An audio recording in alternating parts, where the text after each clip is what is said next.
Hello YouTube மகளே, எப்படி இருக்கிறீங்க? நல்லா இருக்கிறீங்களா? என் சொந்தங்களே, ஓன்வியாஸ் எதுக்குன்னா, காலையில் என் பையன்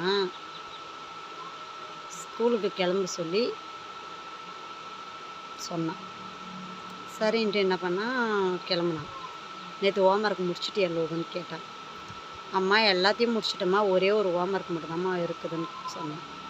அது நான் என்ன சொன்னேன், லோகு ஒர்க்கு கொடுக்குறாங்கன்னா அது எல்லாத்தையுமே முடிச்சிடணும். உன் கூட ஏற்றிக்க படிக்குது. அவள் ஹோம்ஒர்க் எல்லாமே முடிச்சிட்டா. ஹோம்ஒர்க் முடிக்கிறா, வீட்லேயும் படிக்கிறா. எனக்கு படிக்கலாம் தெரியாது. படிக்க தெரியாது. என் வீட்டில் படிப்பை வாசனையே என் மகன் 2வது படிக்கிறான். அந்த வாசனை இப்போ தான் வருது. எனக்கு படிக்கவே தெரியாது. எங்கள் வீட்டுக்காருக்கும் படித்ததில்லை, நானும் படித்ததில்லை. கேட்டான். அவள் ஏற்றிக்க எல்லாத்தையும் படித்து முடிச்சுட்டா, ஹோம்ஒர்க்கும் முடிச்சிட்டா லோகு. நீ எதுக்கு லோகு இன்னும் முடிக்காமல் இருக்கிற? உன் கூட தானே ஏற்றிக்காவும் படிக்குது லோகுன்னா. அம்மா, அவளை வச்சு என்னை கம்பேர் பண்ணி பேசாத, புரியுதா? அவளை வச்சு என்னை கம்பேர் பண்ணி பேசாத. அவள் ஸ்கூலில் கம்மியாக தான் படிக்கிறான். வீட்டில் என்ன பண்ணுறா, அவங்க அம்மா சொல்லித்தராங்க, படிக்கிறான். அம்மா, நான் நல்லா தான் படிக்கிறேன்.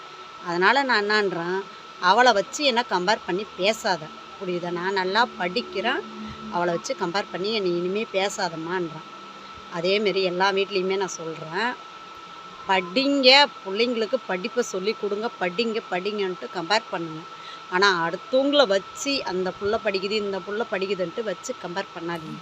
ஏன்னா அது அவங்களுக்கு நம்மளை விட அவங்கள பேசுகிறாங்க, அவங்கள அதிகமாக புகழ்ந்து பேசுகிறாங்கன்ட்டு இவங்கள பின்னாடி தள்ளி விட்டுரும், புரியுதா? அதேமாரி எல்லா வீட்லேயுமே சொல்கிறேன், படிக்க சொல்லுங்கள், உங்கள் மனசில் இருக்கிறது சொல்லுங்கள்.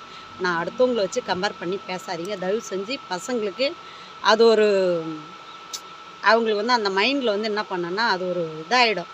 அவங்கள வச்சு நம்மளை கம்பேர் பண்ணி பேசுகிறாங்கன்ட்டு அவங்க ரொம்ப டிஸ்டர்ப் ஆகிடுவாங்க, புரியுதா? யாரும் அதுமாரி கம்பேர் பண்ணி பேசாதீங்க.